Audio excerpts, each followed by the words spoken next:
My loves, I feel somewhat urgent about this conversation. This is about cutting cords. And you can just already tell by the tone of my voice, I'm not into it. And I would like to save you from the potential harm and grief that the whole concept of cutting cords can create. I know if are you on the path? You've been on the path. You're on the path. You're here. You're listening to it with Love, Danielle. So you've been in the workshop. You've worked with an energy healer who told you just call on Archangel Michael, and with that electric blue light frequency, you just cut those cords. Doesn't work. Well, sometimes it works, but there are just very particular times to use it. And for most of us, we'll never have to use it in our entire lives because we're not playing that energetic game. Welcome to another episode of With Love, Danielle, and I'm highlighting some of the wisdom, hopefully, that I'm throwing down in my new book, Bless and Release. Subtitle, The Physics of Letting Go and, you ready for it? Wanting what's meant for you, as an actually meant for you, not a grandiose goal that comes from some pressured influencer telling you that the way to go is to want more, more, more. Anyway, let's talk about how we've been taught to let go and why it doesn't quite work. Before I get into it, let me tell you that we are self-publishing Bless and Release. You can head to daniellelaporte.com/bless. You get the audio, you get the digital book, you get the beautiful paperback, all the things. And I would love this to be in the hands and the hearts of millions of people, whether they're getting it free somehow, bootlegged, gifted, or paying for it. Paying for it would be awesome. daniellelaporte.com/bless. Let's get into it.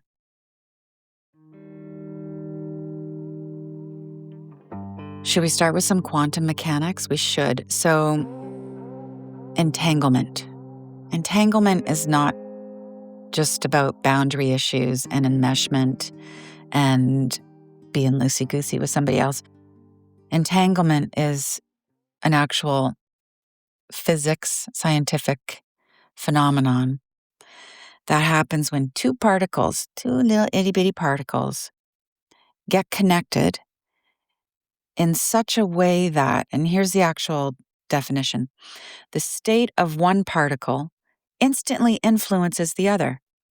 Now, this is the key here. No matter the distance between them, the state of one particle instantly influences the other, no matter the distance between them. This is the phenomenon of entanglement. This is also relationships. This is energy. So, two particles, two energies, maybe even two people, seem to instantly influence each other. Of course we do. Even if they are separated by potentially billions of light years of distance, right?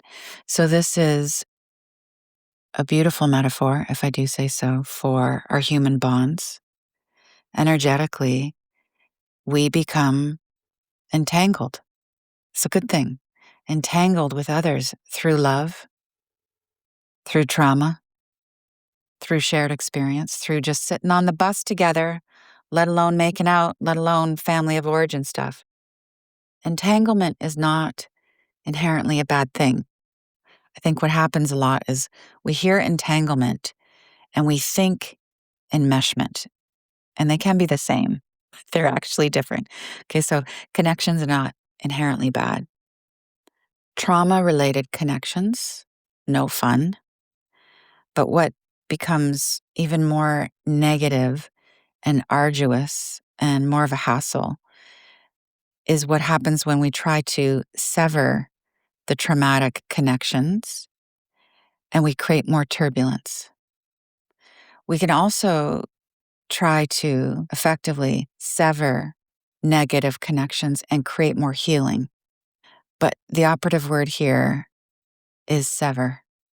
And what I would like to get us into is blessing and releasing, replacing the act of severing, the aggression that comes with the intent to sever, with transmutation, with power, with distinction, with discernment, with delineation, with blessing and releasing. So the concept of cutting energy cords with people, with places, with memories, usually we think of it as we're sending all the energy back to where it came from, and we're just going to cut those cords.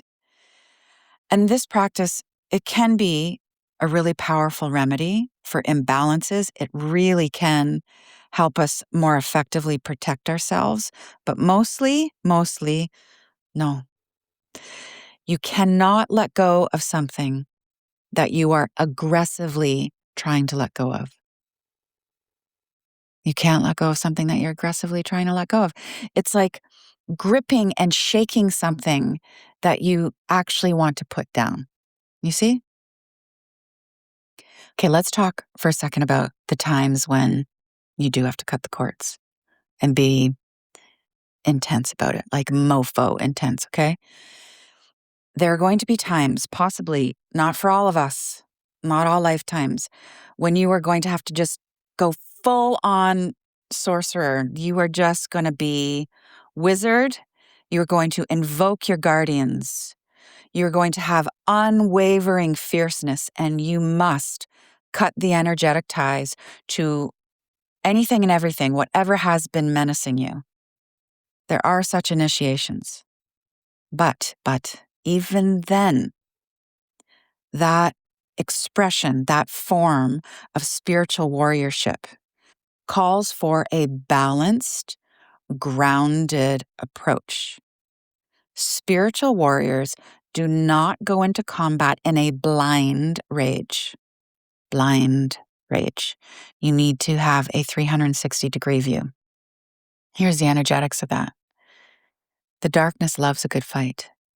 The darkness wants you to be enraged. The darkness wants you to lash out. The darkness wants you to get off center. So you need to surprise the darkness. You need to meet the darkness with composure, with neutrality. You may have heard me speak about the neutrality of love before. So love as a virtue, love as the virtue. So I like to refer to it as divine love, just so we don't get confused with pop culture, bad music, LOVE. Divine love, the source of all creation, the source of the divine masculine and the divine feminine, that which we are made of. Divine love is what we are here to remember as our true identity. Divine love is spacious, right? Infinite, limitless, like the sky. So you bring anything. You bring attack, you bring the need for protection, you bring trauma, you bring dreams and visions and aspirations into your heart, into your true nature, into all that spaciousness. And what happens with it? Gets neutralized.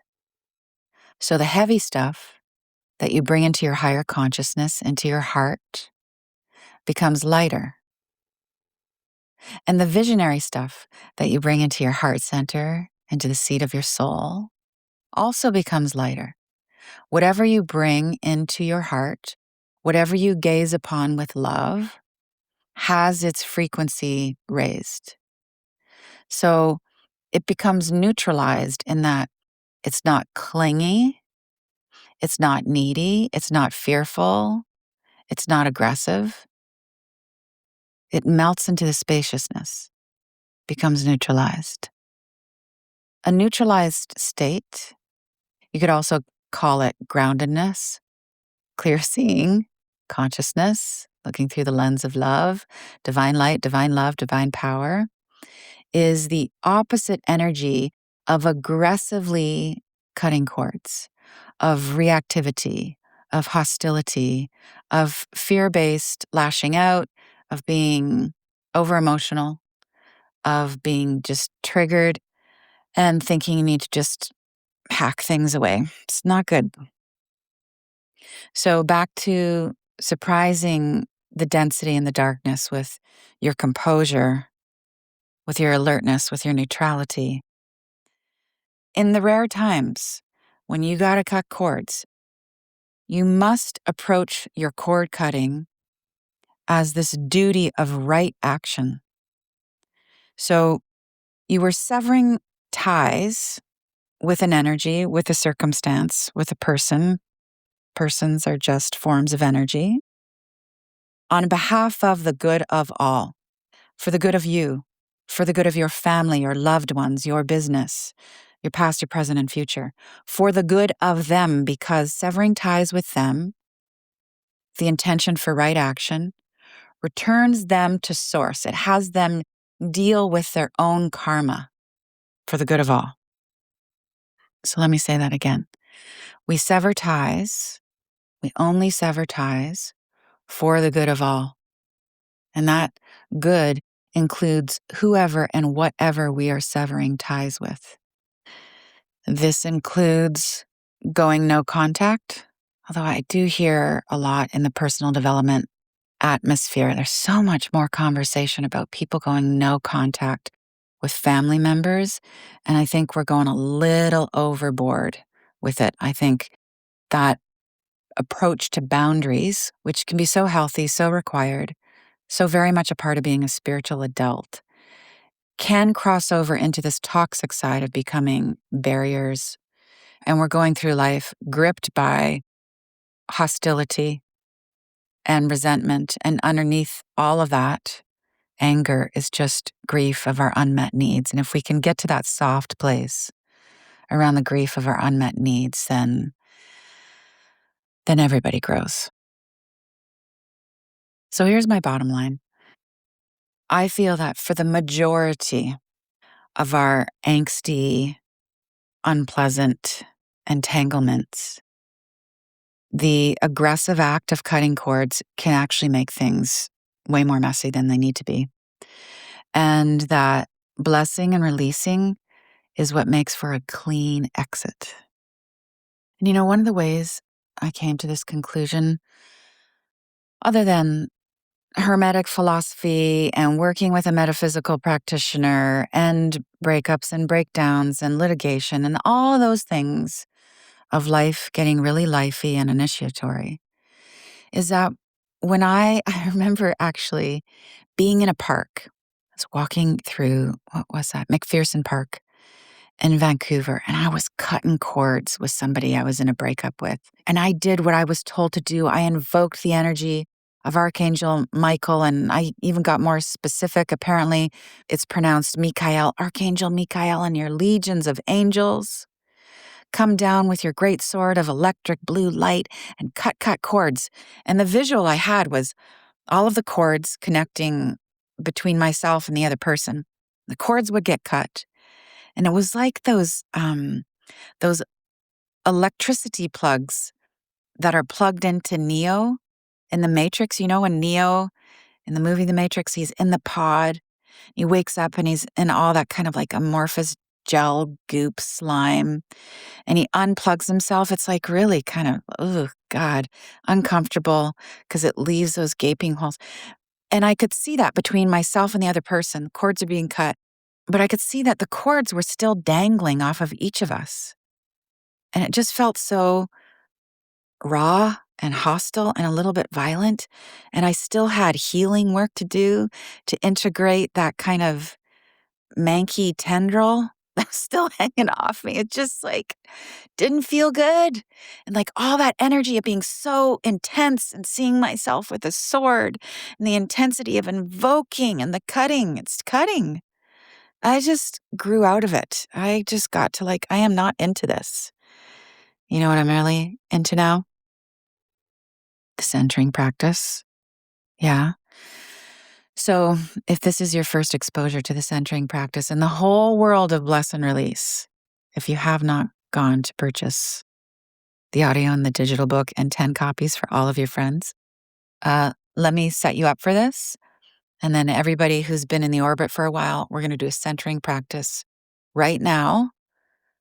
Not with someone you've been wanting to cut cords with, but with the wounded part of yourself that feels she, he, they need to cut cords. Okay. All right. So first, let me give you the setup. So the foundational premise here is physics, that what you push away pushes back and grows stronger. It will push back harder. So that really gives us some fresh perspective, right, with the cutting cords. And that what we embrace, what we face and welcome in with curiosity and compassion, it transforms. And the very act of that transforms us. It makes us stronger. So we don't push away, we bless. What is it to bless? Very simple definition. A blessing is your focused, positive intention, just the gaze of your consciousness, your loving attention on something. You're going to bless the pain. You're going to bless the person, the past, the circumstance, your dream, your vision, your longing, the emotion, the reach. Bless all things. And you release it. Where does it go? Well, first of all, let me back up and give you a little more on the blessing. By giving something your focused, positive intention, your blessing, the light of your love, you are raising its frequency. So heavy emotions, heavy relationships, things you want to cut cords with, people, places, circumstances, you give them your loving attention and they start to relax. They get less chatty. They get less afraid, less domineering, basically less afraid. Dreams, visions, intentions, goals, your ideals for success, all the reasons, most of the reasons you are here to evolve as a human, all the things that you want to bless with your attention. What are you doing when you're blessing them? You're raising their frequency as well. So you bring in the heavy stuff, it becomes lighter, it becomes more buoyant, it becomes more agile, it becomes more conscious. You bring in the already light stuff, the beautiful visions and the higher desires. What are you doing? You're making that even lighter, even brighter, even more shimmering, even more magnetic. You are rendering everything you bring into your heart as a closer vibrational match to what you actually desire, what you actually desire. I love being so specific about the words around this, the languaging. I want to bring into form my conscious desires, not my unconscious desires to repeat the habit, date the same person in a different body again, get the lesson just one more. No, those are unconscious desires, self-sabotage desires. My conscious desires, your conscious desires, are the good things, the loving, prosperous, abundant, wise, inclusive, fun things, right? Conscious desires. Conscious desires are higher desires. The centering practice has got physics behind it. We're going to work here for about 4 minutes. We work with light. We work with color. All color has a healing code, a frequency to it. You can look at light and it will positively affect your brainwaves, or all the research shows that you close your eyes and you just think light, feel light, invoke light, embody light. And it will have a positive effect on how your brainwaves undulate, your breath, regulating your nervous system, which leads to mental clarity. The clearer your mind is, the more that the light of soul, universal mind, divine love, divine light can drop into you, can drop into your thoughts, into your speech, into your actions. All right, let's do the centering practice, specifically around this theme of the desire to cut cords. All right, so let me walk you through this. Your breathing is natural. By natural breathing, I mean you're going to inhale and exhale through your nose. Keep your mouth closed. Why do we do that? Helps calm the nervous system.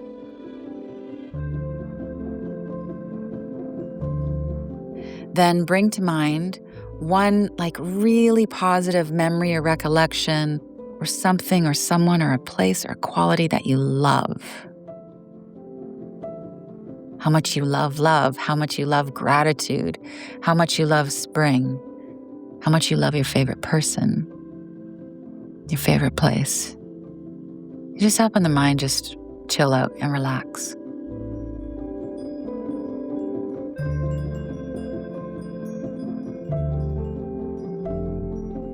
Then you become aware that your heart center is filled with this golden luminous light.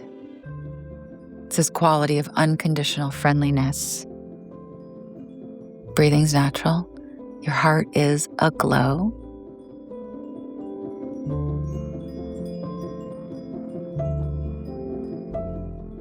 All right, so think about something now, person, place, thing, circumstance, memory, that you've had the impulse, the desire to cut cords with.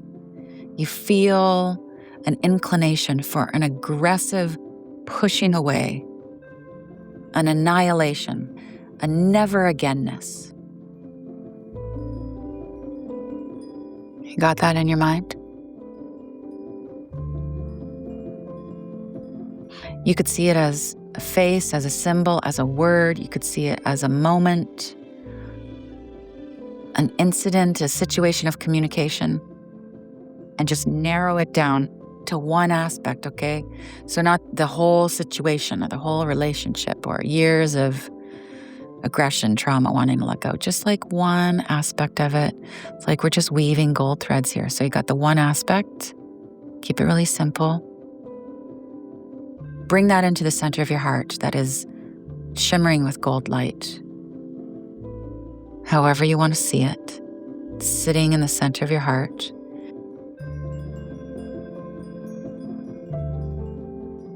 And then you're really going to turn up the energy here.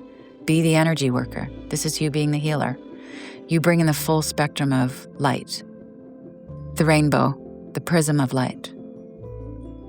It's as if light is shining through a stained glass window.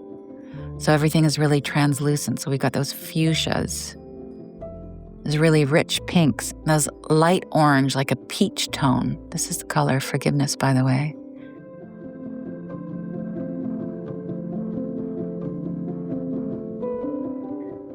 And then that gold frequency, shimmering, buttery, yellow. It's as if everything is lit from within. Whatever you've brought into the center of your heart is basking in these healing codes. Then you've got that green color, healing, minty, light, luminous, and then blues, light, clear, like a sky blue. Then finally, the last color on the spectrum, that violet indigo, it's like a lilac color, very luminous, lit from within. The pinks, the peaches, the golds, the minty greens, the sky blues, that light violet, radiating out of your heart in all directions.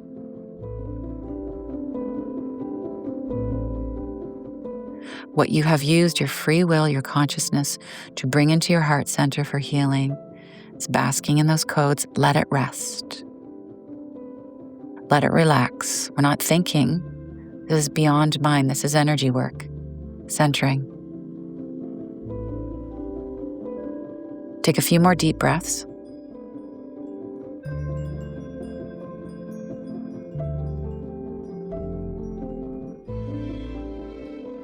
Now let's bring in a soul quality of virtue into this. My recommendation is forgiveness, forgiving. Could also use your intention to bring in love, radiance, resilience, joy. You could see that word written in your heart, just asking your higher self to bring that energy in. What you've brought into the center of your heart is coming into balance with that quality. It's basking in that quality. This is a quality of higher consciousness. Intermingling with all of those colors, the full range, all the expressions of light. And take a very deep breath, extra deep breath.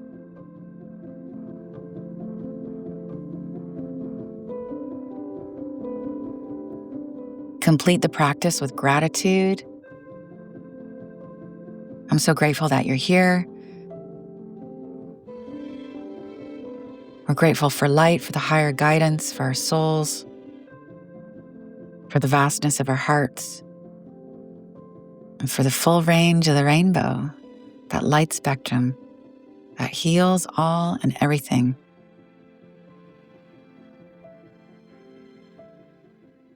And that's the centering practice. And therefore, no need to cut cords. You feel that impulse from the ego center, from the unhealed self, from a frightened inner child to push away, to annihilate, to aggressively get rid of. I mean, it's a natural instinct. We want to be out of pain. It's a beautiful instinct to want to be out of pain, to desire balance. But you know what? There's a better way. Bring the impulse for aggression and for annihilation into your heart and just let it rest. Free will, working with energy, working with color. And you will likely lose the desire because you've integrated the desire. You'll lose the desire to cut those cords. And you will really step into your higher consciousness, your power to transmute any and all that come your way. Speaking of coming your way, I will be back here next Friday and all foreseeable Fridays to keep unpacking Bless and Release. I would really love your support with this book. I really want to have scores of people, millions of people, populations of people giving themselves a break, giving each other a break, and living more heart-centered lives, using the centering practice for anxiety, for healing, for manifestation of higher desires. Yeah, I'll be here for you next week. You know where to find me. Always, always so glad you're here with love. Danielle.